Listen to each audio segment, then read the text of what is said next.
feeling any less sour. I promised myself to treat myself and visit a nearby tower.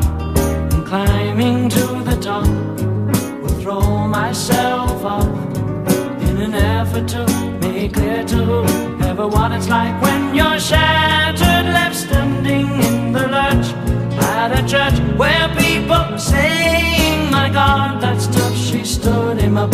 No point in us remaining. We may as well go home, as I did on my own, alone again. Naturally, to think that only yesterday I was cheerful, bright and gay, looking forward to what wouldn't do the role I was about to play.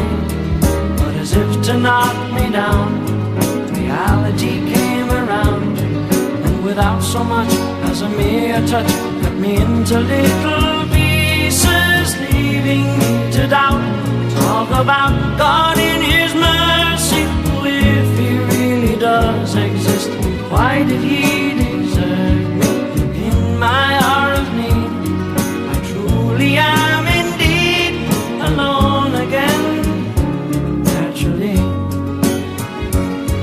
it seems to me that there are more hearts broken in the world that can't be mended, left unattended. What do we do? What do we do?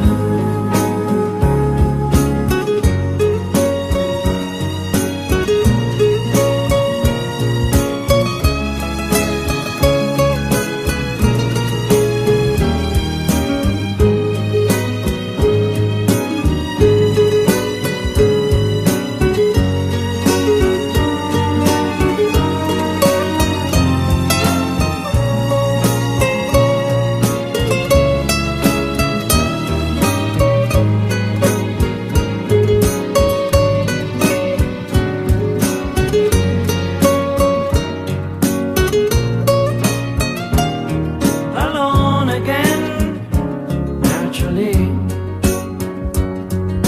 Now looking back over the years, whatever else that appears, I remember I cried when my father died, never wishing to hide the tears.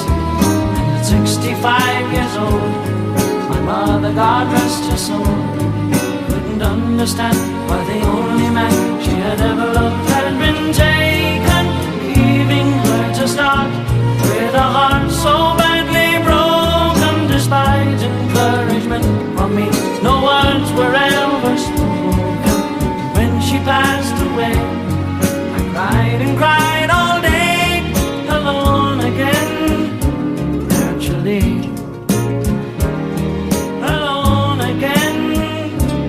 Naturally.